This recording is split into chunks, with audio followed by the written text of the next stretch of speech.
I'm Bill Patton with 720 Degree Coaching, and it's my pleasure to have Alvin Cheng on the show. And he's currently a college coach. And honestly, I don't know him very well, but we became acquainted through Facebook. And he is taking me up on the opportunity to have an interview. And this is something I want, if you're watching this and you'd like to be interviewed, I really want to put this out to everyone that we can get into it and promote you and your programs and let people get to know you in a sort of a different kind of a way. So I'm excited to get to know you, Alvin. So tell us a little bit about where are you from? Where did you grow up? And how did you get into tennis? I grew up in Malaysia, in the country of Malaysia, in a small town. My dad was my coach all throughout my life until I came to Eastern Kentucky University for college tennis, got a scholarship there, played there, got my master's in sports management there, and then started coaching. I was at Coker College in South Carolina, then came up to Ohio at Kenyon College, and now I'm at Mount Vernon Nazarene University. Okay, excellent. And so did your dad had some influences for his coaching style? Did he ever reference other people that he learned from? Yeah. He was very much a Dennis Vandermeer PTR guy. He actually took the PTR test when Vandermeer went to Asia to do those a long time ago. And he's actually like a lifetime member or something like that. And so I'm now a PTR member. So I have been for 15 years or so, maybe more. So yeah. And, Dennis definitely has had maybe the largest impact of any single person who's taught tennis in influencing how tennis is taught around the world. I can't even think of who would be a close second. Well, for me though, Bill, I because Coker College was in South Carolina, and I met Chuck Creasy down there, and I actually worked for Chuck Creasy for 4 years. And so he's pretty much a tennis legend as well. I'm not sure if you're familiar with him. And then when I came up to Kenyon, I worked for Scott Tilke, who is a Division III legend for sure. So I've had very, very good influences as far as coaching and philosophy and stuff like that. So yeah. But from the standpoint of Dennis as influenced 100,000 coaches in the world directly, I mean, through his program, that's no other person has done that. No, not even close. Yeah. Okay, so enough about Dennis, but now as you've evolved as a coach, you referenced Chuck Creasy. What would you say are one or two or three lessons you picked up from working with Chuck? He made me question a lot of things as far as what am I teaching? Am I really teaching something that I truly know, or am I parroting something that I have heard over and over in my life? And so when he came around, he taught me directionals, he taught me momentum control, which he's an expert at. But I started going deeper into, am I just copying what other coaches have told me or my dad has told me over the time? Now, thankfully, my dad was very up on the exercise science part and biomechanics part of tennis. But Chuck really made me think really hard, not just about strokes. Being an Asian dude, we all have to have perfect strokes. So I was so taught to have perfect strokes and focus on strokes, and then a little bit of strategy. So he really, really taught me how to think through how to play the game and how to win the game, and not just about hitting a ball. Yeah, that's great. This is something I aspire to do is also influence people that way. So awesome. And so this is a really interesting thing, because there is so much conventional wisdom out there that it might not be flat out wrong. Some of it's flat out wrong, but it's not as good as it could be. So what's one thing? What's like a notion that you had that Chuck helped you to see that needed to be completely different, or needed to be refined, or made your own, or whatever? Oh, that's going to be pretty hard because he covered so much with me. The And first one that pops into your head.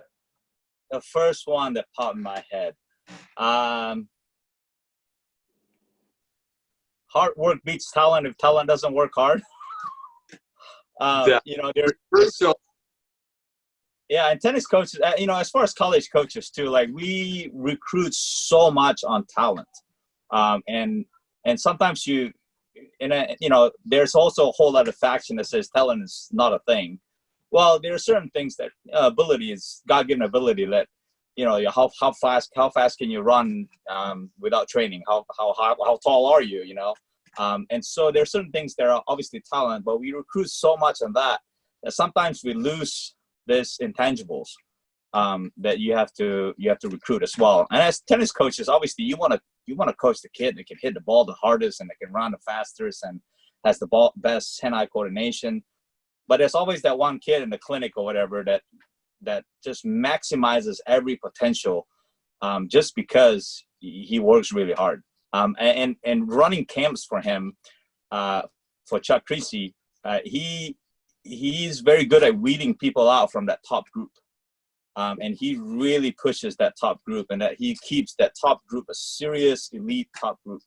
And they work their tail off at camp, and they do get better in 6 days. They really do get better in 6 days. And it's pretty fun to watch. But yeah, if anything that he's taught me that part. All right, that's awesome. So now, how did you get? You're currently, where are you, and what's the name of this place again? Where you're coaching? I coach at a school called Mount Vernon Nazarene University. It's a small Christian college. I ended up there because it's in the same town where I am now. I've lived here in Ohio for 10 years, and when I shifted my career from fully in tennis to ministry, I work at the church, and they kind of called me up when they lost a coach. And so it's a part-time position, but it's coaching 2 teams, but it's a part-time position. So I devote all the time that I can, possibly can, with my family and my ministry and my work. But that's where I'm at now. It's an NAIA program. We are in the Crossroad Leagues. We're only in existence for 3 years. So it's a very brand new program. And then in today's world, you hear about programs getting cut, you know, like Green Bay that just got cut. That was actually the coach that was at Green Bay was my college coach at Eastern Kentucky. And so to hear that teams are there, when they lost that coach, I decided to pick it up. I didn't want him to cut the program. So, and it probably wasn't going to happen, but still it was something I can do to help it. So, but that's where I'm at. It's an NAIA school. I actually coach Division I as a GA. I coached Division II as a head coach, and then went to Kenyon, that was a Division III, and now at NAIA. So I've coached all 4 divisions possible. Interesting. So now, in terms of, so I know, you know, the top NAIA teams can challenge good Division I programs. You know, who are they? Who's that team? The Grizzlies that are just killing everybody? Is it Georgia Gwinnett? Yes. Yeah. So that team can really compete with Division I schools, no problem. And I don't want to get into an argument about who could they beat, but when it comes to your school, what level would they equate to on an NCAA level? Yeah, we're pretty low as far as level wise, but that's because we're so young. We're just so young, and none of my girls have played tennis that far and that much, and we're not established yet. So we are like my number 1 girl is about 6 or 7 UTR maybe. My number 1 guy is like a 9 or 10 UTR. So it's nothing great. We're nothing great, but the program is so different than any other college I've been at. And any other probably like a non-Christian college. It's so focused on building the person, a whole person, all mentally, physically, emotionally, and spiritually as well. So it's kind of like a ministry for me, as far as it's Christian ministry for me, when I take this up on my plate. Okay, and so at the school, is it sort of expected that people are going to be Christians who go there, or do you also get people who are not Christian who come to the university? Yeah, it's open to everybody. You don't have to be a Christian school, but you are expected to be. You don't have to be a Christian to attend the school, but you're expected to be at chapels, and there are some spiritual development credits that you have to get at the school. And so you don't have to be. There are students that I know of that go there. None of them are on my team right now, but there are students that are non-Christian. So I'll say, I don't even know what a percentage will be, but there's a handful of them.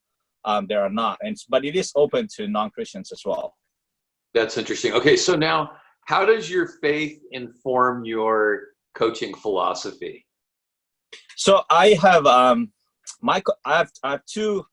My coaching philosophy is pretty simple. Yeah, it's honor God, respect everybody around you, and then be responsible for your own tennis game, and so or coaching duties, right? So it's if the understanding is that your players are not under you, you are there to serve your players.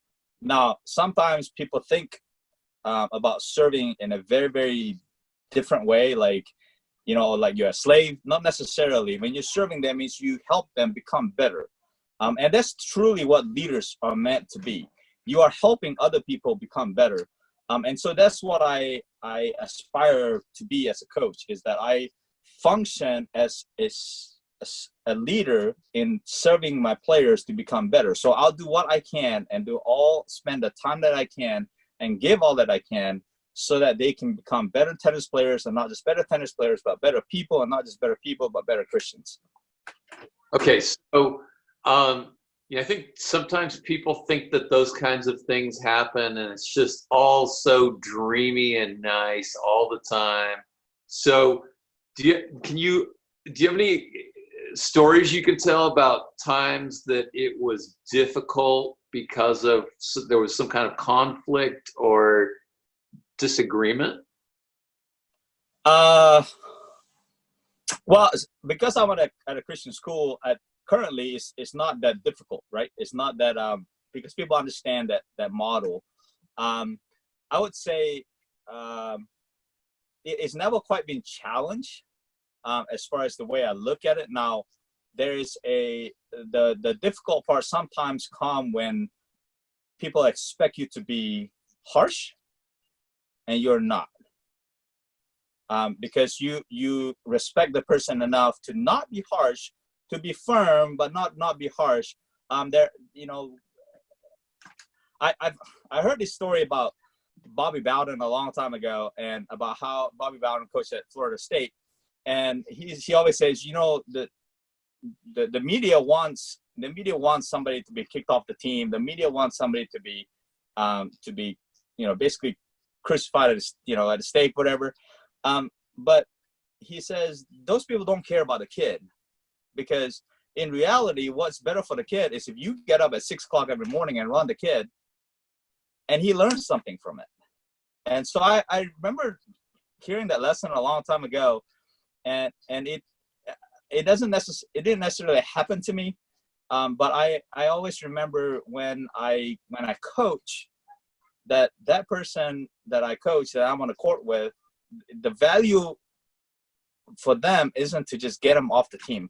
The value comes in me walking beside them every single day, or every practice, or every month, and the amount of phone calls that you get at 10 at night or at 2 in the morning, walking them through life. I remember the biggest thing that I remember was one day, because the player was so far away, the dad called me and said, "Coach, you have to do this because you're so far away. I need you to call her in. I need you to sit her down, and I need you to tell her that her grandfather passed away." And I went, "What?" But I had to do it because I love the kid so much, and that's the understanding of serving the kid. You trying to help the kid through things as a leader and as a coach, and so it's not always the nitty-gritty of tennis, of like hitting a tennis ball or how to win the tennis matches. A lot of times is how do they process this information that they're getting. So and the other example is like, how do I help them process the fact that I have 3 seniors on the team that won't see their last class, their last such and such. How do I process that? That has nothing to do with tennis, right? And so the understanding that my philosophy is always to help them become better people first, and to serve them to that effect. Now it becomes a huge priority. Now it just rises up to the top. You know, I just was reading something today in Hebrews about how people who have faith, and it's like every other person, the story goes, triumphed, didn't triumph, and suffered. Triumphed, didn't triumph, and suffered. You know, but they knew where it all ends. So that was where their hope came from. So, you know, yeah, it's like, what is the proof that you always win? And that's not really the truth. It's that there are going to be some hard things that happen for sure. So, all right. So now on the court, what are some of the things that you look for in players, and what are the kind of the first things that you try to accomplish when you get somebody new on your team? Okay, so depending on the level, I have to say that number one, a lot of them are not physically prepared. And the reason why I say that is because a lot of them are not physically prepared in the sense that they're not physically prepared to endure the training without getting hurt. They are willing to endure the training because they're mentally there and they have enough grit, but their body will physically break down. And then the next thing you know, they're in rehab and they're seeing the trainers, they're getting ice on their body. And so that will be the number one thing that I do. Now, I have never coached in the fall season, and our league actually plays in the fall. And so this past year, I had such thing as a preseason, and we went without classes. So for a week and a half, we went through all the prehab things that we need to do, all the running, all the shoulder strengthening and stuff like that, that would get them to be able to work that hard during the season, play that many matches without getting hurt. And I have to say, I have had 0 injuries this past year. I've never seen that before. So that's number one. Number two, cut in on that. I want to dig into that a little bit, because this is part of the horror stories that I hear. You know, I created a course on how to win the recruiting game with Dave Borelli, legendary coach of the USC and TCU, right? Hall of Fame coach. And we dig really deeply into, if you're a player out there and you're looking for a program, you have to know what that coach's philosophy is. You have to know what their attitude toward injuries is. Right. And how difficult is the training, and does the coach really care about your welfare as a human being? I mean, because unfortunately, there's a pretty large percentage of coaches that just see you as a red piece of meat. Yeah. And that's you know, and to a point, I understand that, because the coaches are pressured to win. So they have to kind of manage the scholarships to the point where they have to win. But I think I'm in a very different position from that, where I just have to make sure they don't get hurt. And yeah, the philosophy of seeing players as who they are is extremely important, and especially I understand that you have to give 4 years of your life to that. And it's not easy. It's not easy. I mean, college tennis is very, very difficult, and it's a lot more than what most people imagine it to be. You know, and I played a lot growing up, a whole ton. And I was, you know, ITF. I played a bunch of ITFs, ITF junior ranking. But even then, I don't think I was fully prepared for all the physical demands that coach put on us, you know.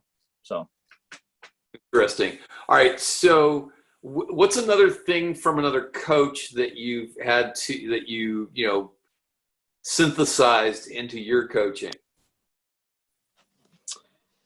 Oh, okay. I see what you're saying. So let's say, so I'll take Coach Tilke at Kenyon. He always put the team first. Now, Kenyon wasn't a scholarship program. It's a Division III program. There's no scholarship. He always put the team first, and in order for that to happen, he always said, talk to the person first. Never make the decision without talking to the person that it could affect. A lot of times as coaches, we think we're it. We make the executive decision as a college coach. It's my team. And so I'm going to make the decision and you just have to comply with it. That's not always the best way to deal with a team. And it's really definitely not a best way to be a leader. And so what I really, really learned is I always talk one-on-one first with the person that is affected. So communication was huge with Scott Tilke. He always said, just talk to the person. Why are you putting this wall up? Just go talk to the person. And that was very helpful the first year that I was there with him. I remember this as well. And here's another very good thing about Scott Tilke, and that's why he's amazing in the Division III level. The first meeting that we had, there was 3 coaches there. It was myself, him, and the other assistant coach. And he said, listen, no egos in this team, among the coaching team. No egos, okay?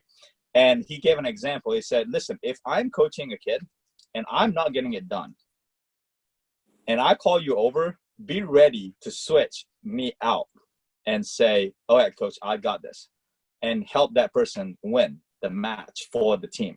It says, you have to have the same mindset that if you're stuck and the player's going down in flames, call me, let me know, and I'll come and help you. And we've done that a lot, and that's part of the reason why we were able to do a lot of. We won a lot because of that reason. Because in college is unique. You have the opportunity to sit there courtside and talk to them point by point, and I have done that. I've done that where somebody's seriously just going down in flames, and you're literally talking to them point by point before they melt down mentally, and you're the only lifeline that they have. And so he was very, very good at that. So no egos and communication was huge that I learned from him. Okay. And he was way successful before I got there. I want to share something like that because I'm almost there with that. So it hasn't been often that I've had an assistant coach that I really trusted to do on-court coaching. I mean, usually they're good at running drills at practice and right. Giving a message that I have to a certain player. But I haven't really had an assistant at the high school level that I really trust to accurately analyze and go and give advice and help a team win from losing. So, what I do is kind of a last resort. Like if I've expended all of my stuff and we're now down a set and 2 breaks, I'm like, if we're down a set and 2 breaks, I mean, we're losing badly. I'm like, okay, this is your match. Let's see what you can get done. So anyway, but every once in a while, the assistant, by being a different voice, is able to help those kids turn that around. So but I'm a little too much of a control freak to make it happen at that level. Anyway, so let me communication and I like the fact that especially at the college level, being able to be interchangeable. That's a great thing. What were you gonna say? Can I interject real quick? So I see this a lot all the time because I recruit high school matches, right? Like I've recruited high school matches for 15 years, and I see this mistake all the time, and it's difficult for me to tell them, the coach right there and then, because they're coaching a match, and then afterwards I don't really want to talk to the coaches because they're either angry or they're happy or whatever, and then they just kind of want to hog the players' time. Anyways, so here's my one advice that I see. I see probably 90 to 95% of high school coaches do this, at least in Ohio and South Carolina and around the area that I know of. They talk to the kids about technique almost every time. It drives me crazy.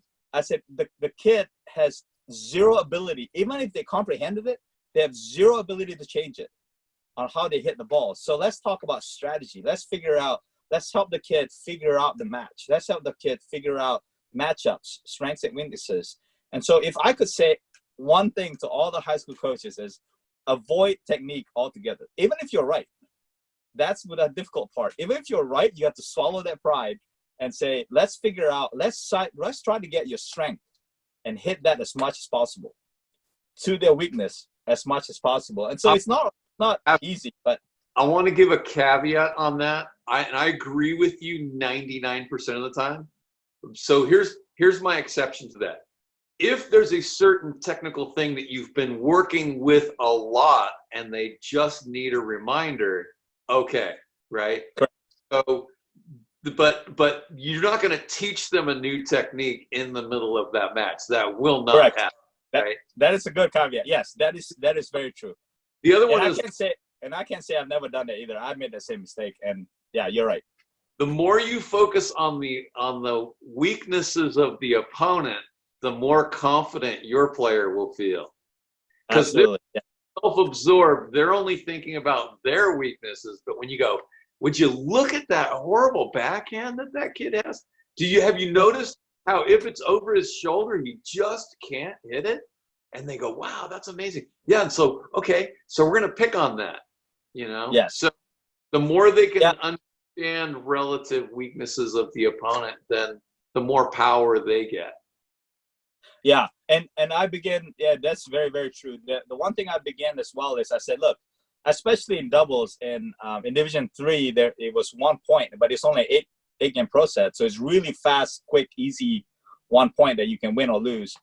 And I just tell the guys, I say, guys, I'm your extra pair of eyes. I'm your extra pair of eyes. You pay attention to what grip they hold when they're returning, so you serve to the opposite side. I'm just your extra.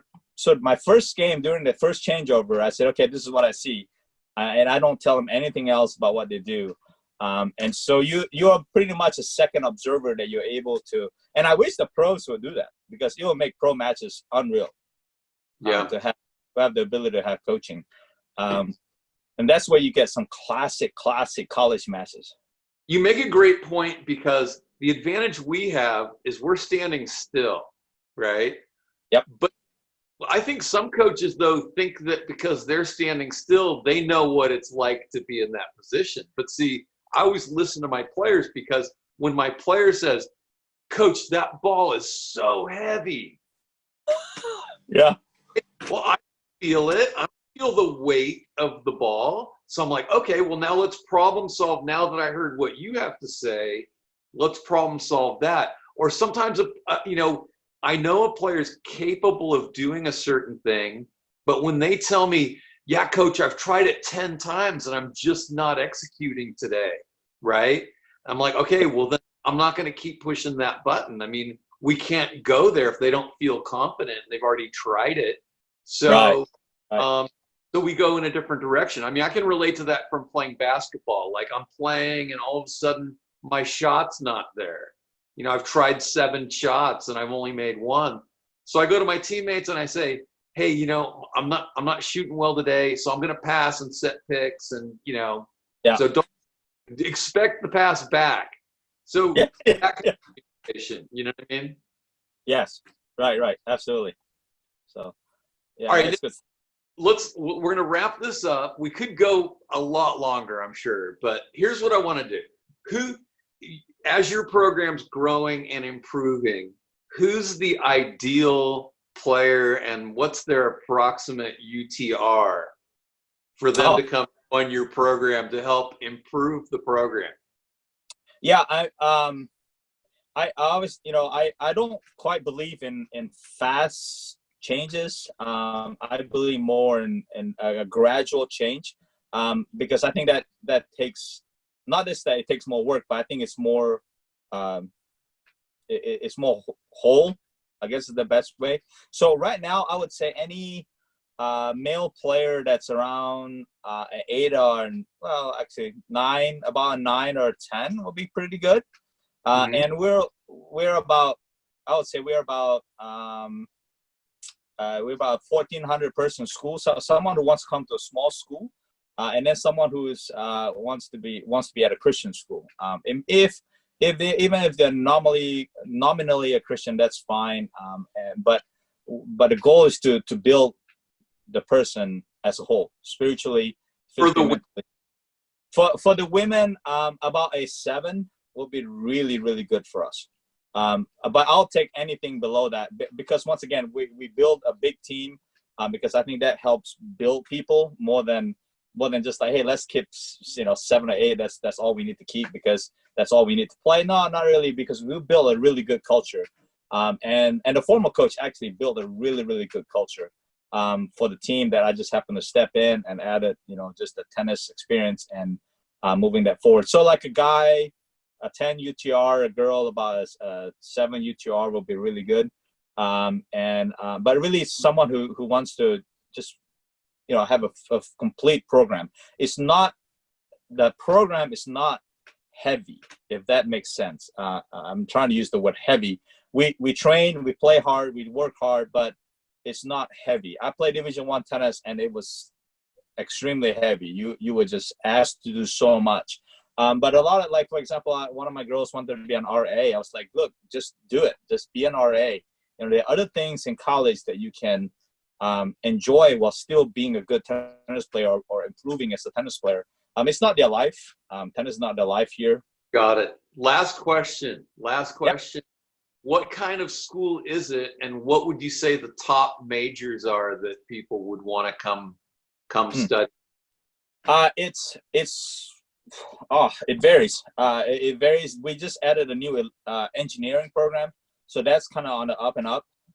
And the nursing program, education program is pretty good. Business is always there, but ministry, music, for sure.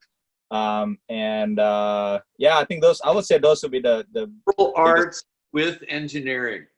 Yeah, liberal arts with engineering and nursing. Yeah. All right, hey. So, Alvin, thank you so much for your time. It's been a pleasure to get to know you, and I'm sure I'll see you again later. Sounds good. Thanks. I appreciate it. Happy to do it. All right, take care. Thanks. Bye-bye.